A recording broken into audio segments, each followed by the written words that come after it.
Assalamu alaikum, peace be upon you all. This is your host, Aminah Ahmed, and you're watching Muslim Network TV. Welcome back to another episode of Next Gen, where we seek to amplify the voices of young people. You're watching us live on Facebook and YouTube, and you're watching us on Apple TV, Amazon Fire TV, Roku, and Galaxy 19 satellite. Last week, we saw Prime Minister Narendra Modi in the United States receiving a warm welcome from many members of our community, many citizens of this country. And it raises the question of what does Hindu nationalism mean for Muslims in America and for people who live in America and enjoy the democracy and the freedom and the liberties that we receive in this country. So with me today, I have a young Muslim woman, Safa Ahmed, the Associate Director of Media and Communications for the Indian American Muslim Council, the largest and the oldest diaspora organization aimed at combating Hindutva, Hindu nationalism, and promoting democratic values in both India and the US. She has written on Hindutva for Al Jazeera, Progressive Magazine, and many other outlets. Safa, it is an honor to be here with you today, but I want to know the answer to that question. What implications does this have? I mean, we saw the way that Prime Minister Narendra Modi was welcomed last week. What does this mean for Americans? What does this mean for those of us who love democracy, who don't want to see fascism rise in our country or in others? What is the implication of this? Yeah, thank you so much for having me, Aminah.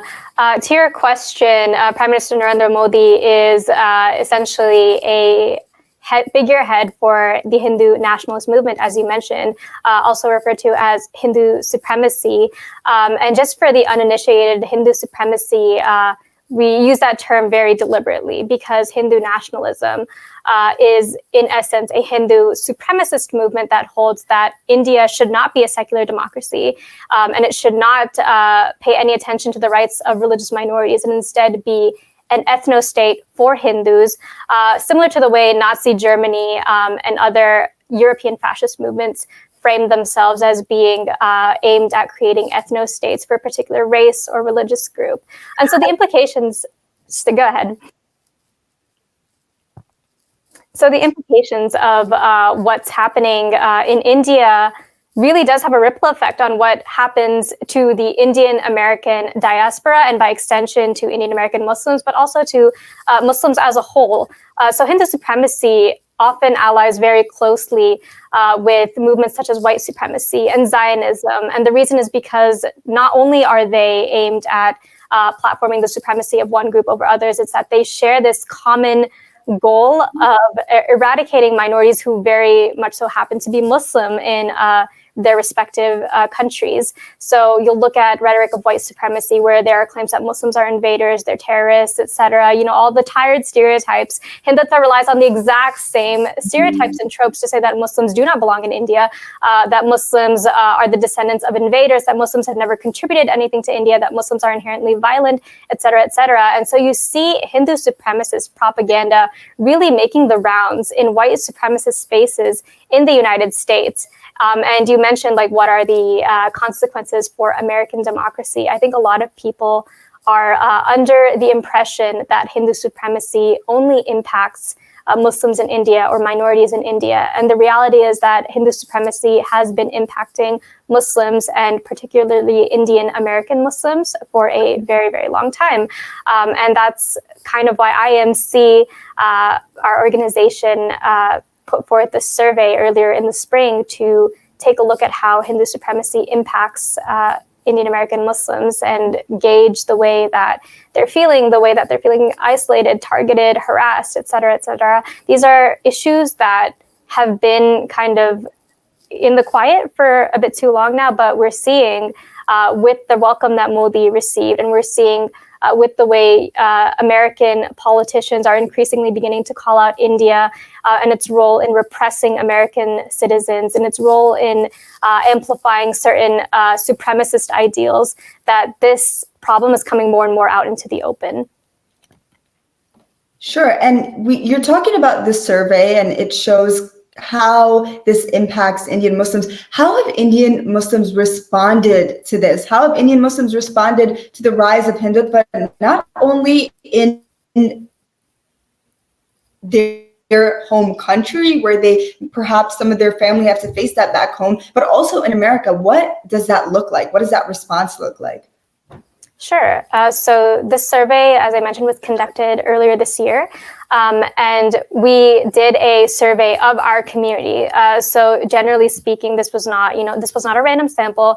This was more so talking to people who are aware of Hindutva, who know what's going on in India in terms of politics, etc.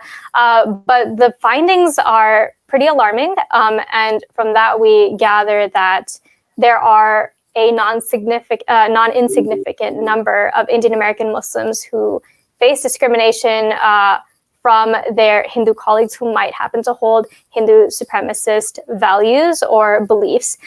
So some of the statistics I can walk you through very quickly. 80% of respondents stated that they feel less comfortable in Indian American cultural spaces since the rise of India's Bharatiya Janata Party, which is abbreviated as the BJP, and this is Modi's far-right political party. And it's important to note that not a single respondent noted feeling more comfortable since the BJP came to power in 2014. They've now ruled for almost a decade. And in that time, as some of your viewers might know, anti-minority violence, hate speech, calls for genocide have only escalated more and more as the years have gone on, to the point where some experts are saying that India may be on the cusp of the ethnic cleansing of its Muslim minority. So our respondents not only were aware of that, around 94% of the respondents strongly agreed that Hindu nationalism poses a threat to religious minorities, particularly Muslims and Christians in India. But 86% of respondents also saw Hindu nationalism as a threat to democracy in the United States.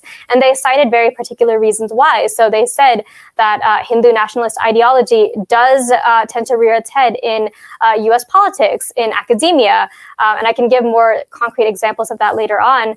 But they also noted just experiencing in general that sometimes their friends, their social contacts, their colleagues at work who happen to be Hindu, some of them are starting to act more discriminatory towards them. So 81% of respondents reported experiencing some form of harassment, discrimination, or prejudice from Hindu friends or social contacts in the past decade, and 70% reported experiencing similar treatment from Hindu colleagues at work.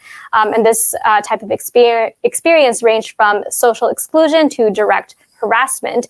And what that tells us, at least in the Indian American Muslim community, there is this very distinct problem of Hindu nationalist ideas, of this idea that Narendra Modi is a great thing to happen to India. That comes with its own baggage, where some people are starting to see Muslims as less than Indian, as less than human.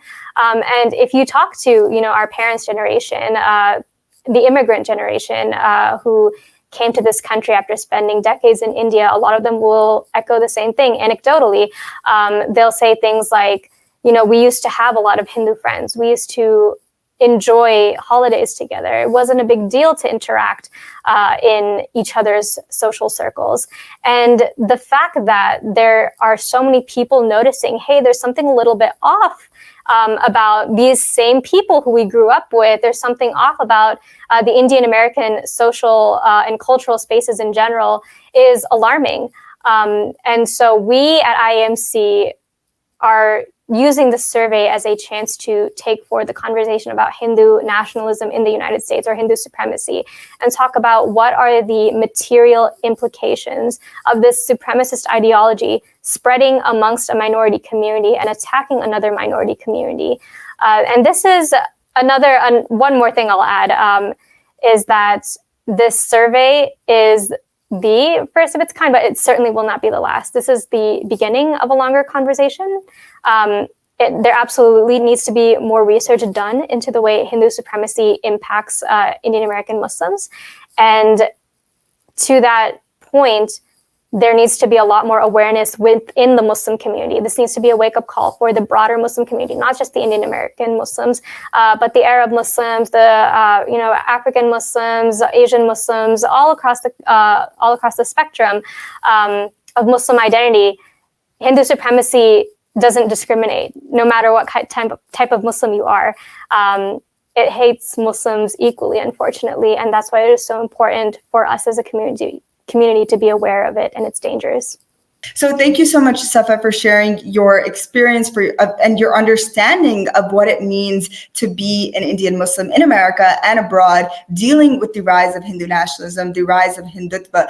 But when it comes to American politics, how does the rise of Hindu nationalism impact our democracy, impact our politics at home? I mean, we hear about this. There's been so much talk about the influence of Hindutva on American politics and especially on American politicians. But how do we see this in action?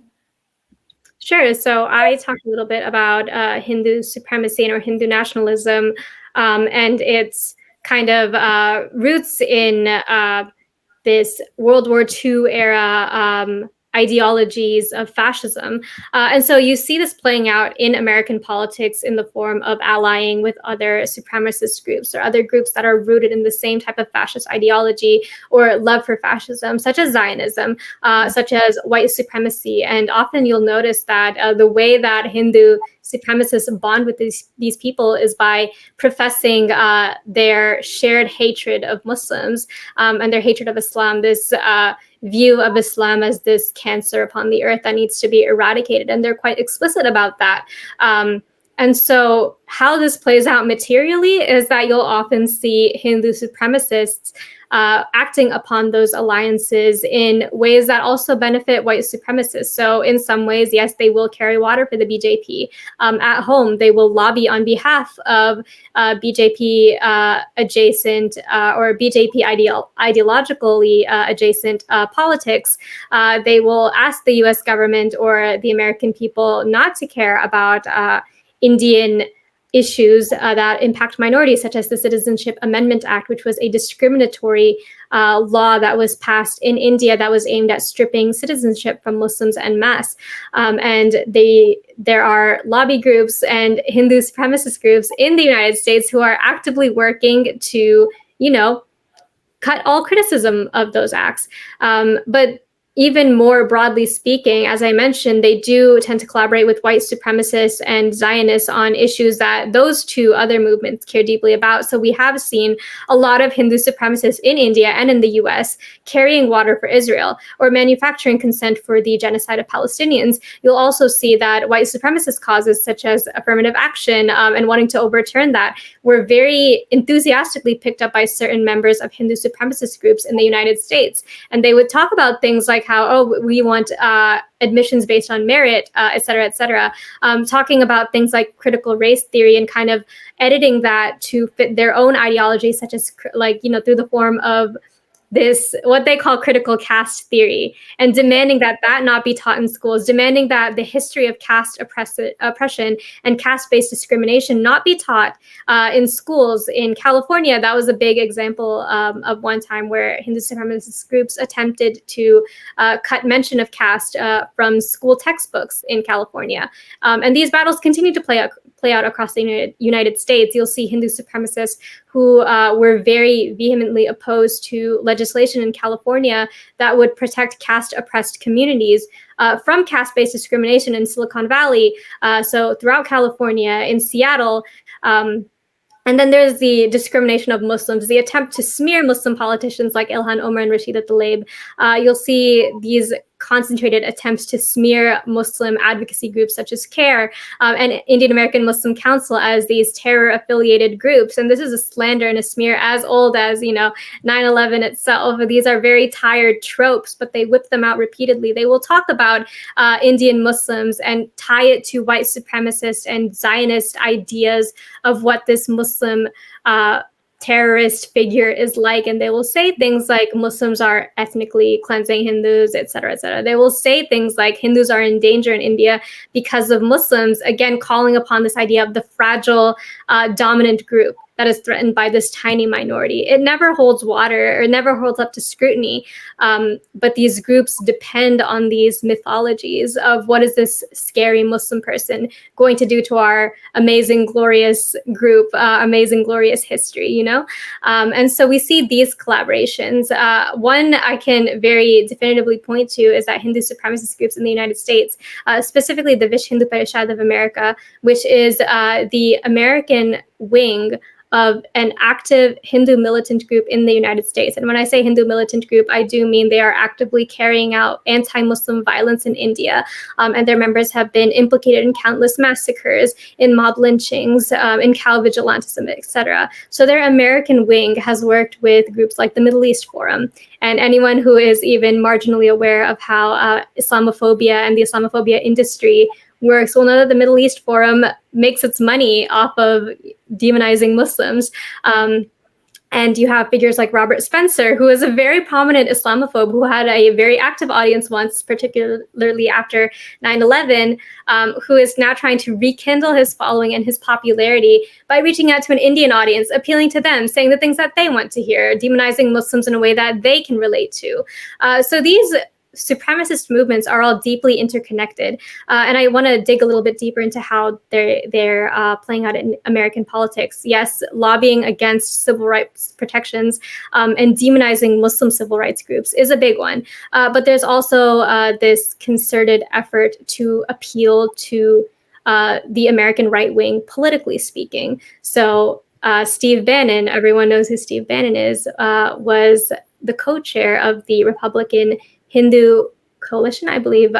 Could be, the exact name escapes me, but Steve Bannon has been involved with Republican Hindu supremacists. There is space growing on the right for the Hindu supremacist movement, and there is an effort from these people, from these groups, to push Indian Americans rightward on the political spectrum, even though in the past they've been a fairly reliably progressive or liberal vote base. So in that sense, yes, there is something to be concerned about. There is this acceptance of far-right politics and all the baggage it carries with it. And we often think, okay, well, a minority group can't possibly join the far right because in the United States, the far right hates brown people, Black people, etc.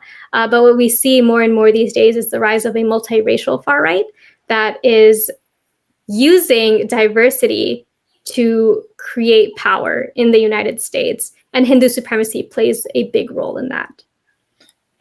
And Safa, you draw these parallels between Hindu nationalism, between white supremacy, between Zionism, and it seems that more people are aware of the latter two rather than the former. And I'm curious to know, why is it that people see these other forces, these other right-wing forces as a huge problem, which is obviously, it is obviously substantiated, but why is that not the case with Hindu nationalism? Why is it so that Hindu nationalism is so often brushed under the rug or seen as a problem that is only relevant to back home? Clearly, from all that you have said today and all that your work speaks for, is that Hindu nationalism is a problem today in America. Why is it that that is not put out in the media or put out in the public? So this is kind of a twofold answer, but I'm going to start by addressing your question as to why people think this is a back home problem. The simple answer is that there has not been enough front-facing advocacy work that combats Hindu supremacy to its face. I mean, there is work being done. There's a lot of work being done, but it hasn't yet hit the point where this is so mainstream that all the major civil rights groups and liberal spaces in the United States are talking about it. And when it hits those spaces, that's when you know, like, okay, this is really going mainstream. The awareness is going mainstream. Unfortunately, that has not yet happened. And the reason, or part of the reason why, is because there are Hindu nationalist groups who hold the same politics related to India as do the VHPA, which I just mentioned is the American wing of a Hindu militant group in India. But these groups that situate themselves in liberal or maybe even progressive spaces in the United States don't often show themselves as right-wing groups. They like to use their minority identity in order to couch their politics in the language of anti-racism and social justice. So they'll say things like, we talk about Hindu rights in India, or even like Hindu rights in the United States, or they'll say we speak for all Hindus, when in reality, what they're doing is pushing a Hindu supremacist narrative or a Hindu supremacist understanding of India and understanding of the Indian American diaspora, and what beneficial policies to Hindus and Indian Americans look like through that very supremacist lens that actively seeks the erasure of Muslims, of Dalits, of Indian Christians, etc. And so these groups are often hard for, generally speaking, the American public or American liberals or progressives to even identify in the first place, because often, as any good activist should do, obviously there's due diligence involved, but a lot of times people will think to themselves like, okay, I don't know enough about the politics of this minority group. I don't know enough about, the problems that might be between two existing groups, and I'm just not going to, get into that. I'm not going to touch that. And unfortunately, these groups, these Hindu supremacist groups, have really capitalized off of that ignorance, and they've used it to push their discourse and push their ideas of what India should look like, and how the Indian American diaspora should be treated. And that's part of, again, like I said, that's part of the reason why the issue of Hindu supremacy is still not mainstream yet, even though it's a very old movement. It is at least 100 years old, or a little bit less than 100 years old. And the fact that it hasn't yet been exposed, broadly speaking, to the American public is really due to the fact that a lot of people just don't know what's happening in India. It's really not on the top of people's minds. India is an ally country. India is still seen as the world's largest democracy. India has a lot of soft power. If you approach the average American on the street, they're not going to really know Modi. They're not going to know what's happening in India, aside from they'll be like, I know yoga, I know Bollywood, etc. Those types of things. And so it's really on activists and people who are aware of the issue to talk about it, to raise awareness about it in the same way that people raised awareness about Palestine and Zionism. It's really important for the Indian American Muslim community, yes, to speak about it, but also the broader Muslim community, because as I just said, Hindutva doesn't discriminate in the type of Muslim that it hates. Of course, it targets the Indian Muslim first and foremost, but it also hates Pakistani Muslims, it hates Bangladeshi Muslims, by extension it hates Palestinians, Arabs, Somalis, Sudanese Muslims, etc. And so it becomes important for the American Muslim community at large to say, hey, Hindutva is an issue that we're raising as a group to our representatives and saying this harms us as a whole, and we need there to be active work to be done to combat it. We need to reach out to people in not just policy spaces, but also in these advocacy spaces and say, hey, Hindu supremacy and Hindu nationalism, they do tend to infiltrate in these spaces sometimes. And we need it to be called out wherever it might be. There is no space for soft supremacy anywhere in politics that seeks to involve minorities or seek to amplify Muslim rights. Right. And Safa, there is a very clear stance here that we have to raise awareness about what is going on. The activists, the advocates in our communities need to do that. But how is it that a young person who might not be so educated about these topics, who might not be so aware about what is going on in India, how can they first educate themselves enough so that they can go out and talk about it and raise awareness? And secondly, how can they be that kind of beacon of light in our community that shares the information about what is happening back home to our brothers and sisters back home in India, to the Christians and the Dalits, but also is standing up for justice here in America? How can we kind of, I guess, train these young people to do that? And I know there are young people watching us today that might look up to the work that you are doing. What can they do to get involved? I think first and foremost, I would do a plug and direct them to the Indian American Muslim Council website, which is iamc.com. And there you'll find our FAQ section, which talks in detail about what Hindu supremacy is, how it originated, what are the common myths of Hindu supremacy, and how is it impacting Indian American Muslims, but also how it's impacting minorities in India across the spectrum, whether they're Muslim, Sikh, or Christian, or Dalit. So that's one place to get started. I would also really strongly recommend one of our coalition partners' websites, which is Hindus for Human Rights. And you can find them on Instagram or just on their website. You'll find that they do a lot of explainers from a Hindu perspective of why Hindu supremacy is not Hinduism, of how young people can, talk about these issues. Maybe if they have Hindu friends whose parents might be in that BJP Modi orbit, how do you talk to them about Hindu supremacy and how it's impacting young Muslims or just Muslims in general? And lastly, I would say follow these organizations on Twitter, follow Indian activists on Twitter. They do a lot of work to raise awareness about how Hindu supremacy impacts Indian minorities. For those of you who are willing to see hate crimes that are being documented, and I will warn that some of these videos can be disturbing to watch, but Hindutva Watch is a great resource to follow if you want to see the extent of anti-Muslim hate crimes in India. There are a lot of other activists and journalists in India. I would recommend searching up Muslim journalists like Muhammad Zubair and others, activists like Afreen Fatima, Sharjeel Usmani, etc. These types of people are amazing resources who do keep their fingers on the pulse of what is happening to Muslims in India. And I would say also to my brothers and sisters who are, younger and who are excited to get involved, I say, do whatever you can to learn. Really try to absorb the information, and then let's try to do what our Palestinian brothers and sisters have done and make this cause something that everyone in the Ummah can get behind. Everyone in the Ummah can understand Zionism. And I think it is so important to point out that Hindutva actively enables Zionism.